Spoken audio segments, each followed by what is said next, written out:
Hello again. This is Bryant. I'm editor-in-chief of the Document Imaging Report published by InfoSource. We're back again with our second Two-Question Tuesday. We have with us today Bob Fresneda, who is president of U.S. operations for TCG Process. Bob, thanks for joining us today. Yeah, thanks for the invitation, Brian. I've been good fortunate to run the U.S. operations for TCG Process. We've got a great team here and good people, and we're based down here in New Orleans, Louisiana. So we're at 900 Camp Street. We've got a beautiful office, and behind me is the National World War II Museum. And so everybody thinks about New Orleans as being the party town and the music town and the food town, which we do all that very well. But also there's a lot of historical reasons to visit the town. And now you also can come down here and talk to the good people at TCG Process. That's right. It's an excellent museum. Walking distance both to you as well as to Bourbon Street and all the fun in the French Quarter. And to the Superdome. And since Brian and I are both big WhoDat fans, and those of you probably don't know what a WhoDat is, it's the New Orleans Saints football team. We call the fans the WhoDat. It's the WhoDat Nation. So when everybody's walking into the stadium, we say, WhoDat going to beat those Saints. And so it's a rally party that's a little bit different than the World War II Museum, more of the historical New Orleans things that you would think about. So, Brian, thanks again for the invitation, and look forward to answering your questions. All right, let's go, and hopefully not too many teams beat the WhoDats this year. Let's hope for a good season. All right, so let's go ahead and get started with our two questions. First one is, which industry and why is most hot to trot for IDP solutions right now? Okay, yeah, if I look at an industry or vertical, the biggest one, at least in the United States right now, is clearly insurance. And the reason why is that there's so many different document types and unstructured content. And so if I'm an insurance company, I have to spread my risk, right? So I've got tens of thousands, if not hundreds of thousands, if not a million customers around the world. So there's a lot of documentation going back and forth with those insurance companies. So insurance is clearly the biggest one in the US. I think banking would be second. If I look around from a global perspective, seeing the success that we have in Switzerland and Germany and South America, there's still a lot of unstructured content coming in with documents, still some paper, but a lot of the paper is coming to now through emails and portals and stuff like that. But it's unstructured content coming in for government, for healthcare, for transportation, even logistics. Companies are having some challenges, and we'll get into the applications next, but a lot of it is because these applications couldn't process a lot of especially the unstructured content.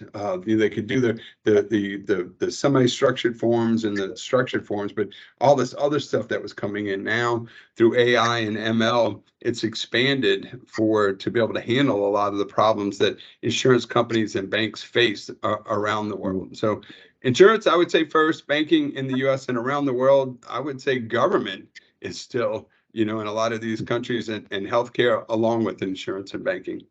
Okay. You alluded to this a second ago, but what are the most interesting applications in the insurance market? Yeah, in the insurance market, it starts off with underwriting, claims, it's policy management, it's regulatory compliance. If I look at banking, it's onboarding. If I look at a company like Santander Bank, they're a global customer of ours that onboards their partners and their customers, whether it's commercial accounts, whether it's personal accounts, whether it's loans, it's mortgages, or onboarding new information, whether it's a new account or a new bank product for that commercial entity or that bank or that residential person. So if you look at that information, the onboarding process is got to be faster. Everybody's worried about customer satisfaction and retention and everything like it. So onboarding is key to that, and so a lot of it is handled online and whatnot. But a lot of the documentation that supports that still comes in, whether it's PDFs of bank statements or PDFs of proof of employment or proof of the logistics that you want to buy, whether it's a building, whether it's commercial or residential, your driver's license. There's a lot of unstructured things that come in that banks have to use to onboard somebody as a new customer or a new product for the bank. The bank's always trying, if you got one product, they want you to use another product. Bank systems don't always talk to each other. that well. So onboarding is big for that, and mortgage and loan processing. But for insurance companies, like I said, it's underwriting, it's claims, policy management, and regulatory compliance is big for all that, because of all the interaction. They have to protect themselves, they have to protect you and I as customers. Inside of underwriting, there's a boatload of things that get processed through our system. And if I looked at, we've got a list of customers like Swiss Re. If I look at that, they have a digital mailroom, and they classify all the different underwriting documents, and they go into this mailbox, and goes from the mailbox, the general mailbox, to the underwriting department. They classify all the claims documents that go into this department. If I look at onboarding, policy management, policy administration, it goes in from all the central email. It reads the data on the email, it reads the attachment, gets it to the right people to start their business process. And so you've got real people solving these problems today. And then if I look at other things, you go a little bit deeper outside of the digital mailroom, because everybody said, well, what the hell is a digital mailroom? Why would somebody buy this? As a buzzword years ago. But actually, it's real for insurance companies and banks. And then I look at another customer of ours, Zurich Insurance, global company. They're less focused about the digital mailroom, but they actually have an enterprise, intelligent document processing application that takes information off of emails, takes them out of portals, reads the data from the email as well as the attachment. Also has correspondence coming in different ways through the mail and whatnot. And so they look at it, and they start off with email processing. Then I think they started classifying the emails, and then they went to like different certificates of incapacity, capturing invoices. This is still a big application in every vertical. And then you got first notice of loss and things like that. So different companies are going to use in the insurance space either a digital mailroom or enterprise intelligent document processing solution in that way. And if you think about it, like I said earlier, it's the emergence of a lot of this AI and ML that's driving this, because before the form had to be set up correctly, you had to set up all these templates and all this stuff. Now you don't have to do that, and you've got really another driving factor for all the verticals is the emergence of robotic process automation that the world refers to as RPA.